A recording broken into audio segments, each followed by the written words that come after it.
से जो पार्टी ने कामकाज किए और जो पार्टी कामकाज करती आई है, हुआ यहाँ पर ऐसा कि 2019 के जो इलेक्शन जब शुरू हुआ तो सबसे पहले हमारे यहाँ पे ऐसा एक सानिया हुआ कि हमारे जो सदर साहब थे उन्होंने ही राजीनामा दे दिया और वो छोड़कर राष्ट्रवादी कांग्रेस पार्टी को चले गए। उन्होंने कहा कि मालेगांव शहर में अब राष्ट्रवादी कांग्रेस पार्टी का कोई वर्कर भी नहीं है। दूसरे रोज यहाँ के जो पत्रकार हजरात हैं यहाँ पर आपको इस बात की गवाही देंगे कि हम लोगों ने दूसरे रोज प्रेस कॉन्फ्रेंस ली और उसमें मालेगांव शहर अगलती सेल के सदर होने के नाते मेरे तमाम अहबाब हम तमाम लोगों ने वापस प्रेस कॉन्फ्रेंस ली और कहा कि किसी के जाने से पार्टी खत्म नहीं होती, पार्टी यहाँ पर है, पार्टी यहाँ पर थी और इंशाअल्लाह पार्टी यहाँ राष्ट्रवादी कांग्रेस पार्टी यहाँ पर हमेशा काम करती रहेगी जब तक अगलती सेल यहाँ पर है। और पिछले जब से लेकर अब तक यानी आसिफ भाई के सलाहत मिलने तक, उसके बाद हम लोग यहाँ पर राष्ट्रवादी कांग्रेस पार्टी के झंडे तले हम लोगों ने बेशुमार छोटी छोटी जो मसाइल हैं शहर के वो बराबर अपने वक्तन फौक्तन, चाहे एफडीओ का मसला हो, कॉर्पोरेशन का मसला हो, एडिशनल कलेक्टर का मामला हो, चाहे पेट्रोल डीजल के दाम के ताल्लुक से हो, किसान भाइयों का जो मामला है, बीज बयाने का मामला हो, हमने हर मामले में मालेगांव शहर में राष्ट्रवादी कांग्रेस पार्टी की जानिब से उसकी नुमाइंदगी करने की कोशिश की है। और उसके तमाम हमारे पास उसके खतूत और उसके जो मेमोरेंडम वगैरह है वो तमाम चीज़ें हैं। कुछ बातों को हम लोगों ने मनवाया है और रफीक भाई ने जो अभी कहा था कि 11,000 कॉलोनी में जो बुनियादी सहूलियत है वो नहीं है, उस ताल्लुक से भी हम लोगों ने कमिश्नर को 2 मरतबा लेटर दिया है और दोनों मरतबा उनको वो मुतालबा किया है कि अगर आप नए लोगों को वहाँ पर लेकर जाना चाहते हो तो नए लोगों को लेकर जाने से पहले तुमको वहाँ पर तमाम सहूलियत देना होगी, वहाँ का महिला डेपो वहाँ से हटाना पड़ेगा, उसके बाद ही मालेगांव शहर के जो लोग हैं अगलती के जो लोग हैं वो तमाम लोग उस महिला डेपो के पास नहीं जाएंगे। आप पहले वो महिला डेपो वहाँ से हटाओ और वहाँ पे बुनियादी सहूलियत जो रोड गटर ये वो तमाम चीज़ों को वहाँ पर आपको पूरा करना होगा। लेकिन मसला कहाँ से शुरू हुआ? अगलती सेल का रईस भाई आप सुनिए, मैं आपको बताना चाहता हूँ कि मसला कहाँ से शुरू हुआ। हमारे 5 लोग यहाँ पर मालेगांव शहर में 5 लोग ऐसे थे जो सदारत चाहते थे, तकरीबन 1.5 साल होते हुए आया है। वो उस मामले में 5 लोगों का जिसमें एजाज बेग साहब है, यूसुफ इलियास साहब है, हमारे यूसुफ नेशनल वाले हैं और अतीक कमाल साहब है और 5वां मैं था। मैं राष्ट्रवादी कांग्रेस पार्टी से 2004 से जुड़ा हुआ। मैंने छोटे बड़े तमाम प्रोग्राम में मैंने शिरकत की है और जहाँ तक अल्हम्दुलिल्लाह मुझसे जितना हो सका, जितनी मेरी बिसात रही, मैंने हर जगह आसपास के शहरों में, आसपास के देहातों में जाकर काम करने की कोशिश की। इस बात के गवाह हमारे रतन भाई भी है, रतन हलवर साहब में हमारे ग्राम पंचायत का इलेक्शन रहा, हम वहाँ गए, हमने वहाँ पर उनका वही सरपंच जो है वहाँ के, उनकी जो भाभी है वो सरपंच है, वो नायब सरपंच है घोड़ेबाज। तो मतलब मेरा बताने का कि राष्ट्रवादी कांग्रेस पार्टी ने अगलती सेल के मार्फत से ही मालेगांव शहर में अभी तक का काम किया है, वरना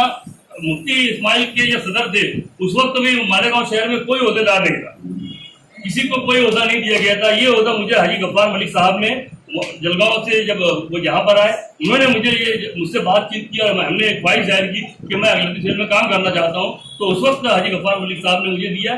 और मेरे अलावा मालेगांव शहर में कोई ओहदेदार राष्ट्रवादी कांग्रेस पार्टी का नहीं रहा। उसकी वजह ये रही कि ये जो सदर बनता है वो चाहता है कि कोई उनके बराबर में या उनके शाना बशाना खड़ा ना हो पाए और उनको मतलब नहीं किस तरीके से डोमिनेट किया जाए। जो वर्कर काम करने वाला है, जो फील्ड वर्कर है, जो फील्ड में काम करने वाला है, हम लोगों की जो हमारी जो सियासी पैदाइश है वो साथी निहाल अहमद साहब के साथ ही, हम फील्ड पे काम करने वाले लोग हैं। हम लोग मतलब इन्हें कभी ऑफिस में बैठकर खाली लेटर देके काम करने वाले नहीं, हमने जो भी काम किया है फील्ड में किया है और शहर जानता है कि हम लोग मतलब हर हाल में सामने रहकर काम करते हैं और हम किसी से भी, चाहे कितना भी छोटा आदमी हो, हम उससे जाके मोहब्बत से बात कर सकते हैं, कितना भी बड़े से बड़ा अधिकारी हो, हम उससे जाके कायदे से भी बात कर सकते हैं और करते हैं और मोहब्बत से भी बात करते हैं। मतलब मेरा बोलने का ये है कि मालेगांव शहर राष्ट्रवादी कांग्रेस पार्टी ने आज तक जो शहर में कामकाज किए है वो सिर्फ अगलती सेल के मार्फत ही काम हुए है और अगलती सेल के पास ही मैं जो बता रहा हूँ कि ये जनरल सेक्रेटरी है, ये कार्य अध्यक्ष है, ये उपाध्यक्ष है, ये सचिव है, ये नायब सदर है, मैं जो बोल रहा हूँ ये इसके अलावा यहाँ पर मालेगांव शहर में आज तक का कोई ओहदेदार नहीं, ये हमने दिया है। ये सेवादार मुस्तफा जो है इसको भी हमने ऊपर बात की, जो दीपक मानकर साहब से बात की, उनको मतलब मैंने करवाया, उनसे करवाया। हम लोग नासिक जिला शहर जो नासिक जिला के जो अध्यक्ष हैं रविंद्र पगार साहब, उनसे भी मतलब मैंने हम लोग बहुत सारे हमसे जो काम नहीं होते हैं, जहाँ हम लोग कम पढ़ते हैं, हम उनसे रहनुमाई लेते हैं। और जो तालुका के जो है हबीब भाई है, इनसे हमारे हमेशा रब्ते रहते हैं। मतलब हम लोग मालेगांव शहर में काम करते हुए आसपास के लोगों से भी हम लोग रब्ता करने की कोशिश करते हैं। पार्टी का कामकाज करने के लिए हम लोग अपना वक्त, अपना पैसा, अपनी एनर्जी, तमाम चीजें सर्व करते हैं और पार्टी से भी यही उम्मीद करते हैं कि पार्टी हमारे जज्बात को समझे, हमारे काम को समझे। और हमारा अगर काम है और ये शहर बोलेगा कि हमारा काम है, हमारे साथ में लोग हैं। कुछ लोगों का एक खाम ख्याली रहती है, जो मतलब जो गालिब साहब ने कहा था कि हर बात पे कहते हो कि तू क्या है,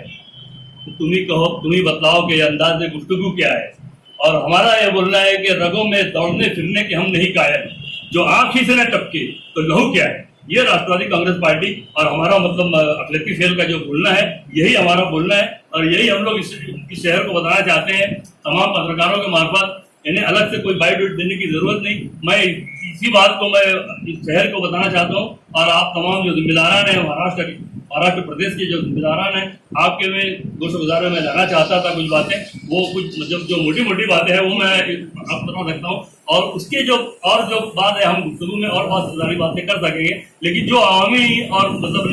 चैनल के मार्फत से भारत के लिए मैं जो बोलना चाहता था यही है। और आप लोगों ने आपने यहाँ पर आए, हमारी बात को सुना और हमें इज्जत दी कि हम पहले हमारे यहाँ पर आए, हमारी बात को अहमियत दी, हमारे लिए वक्त निकाला। इसके लिए मैं तमाम ही मेरे दोस्तों, अहबाब और पार्टी के जिम्मेदारान वर्करों की जानिब से आपका शुक्रिया अदा करता हूँ और अपनी बात खत्म करता हूँ। जय हिंद।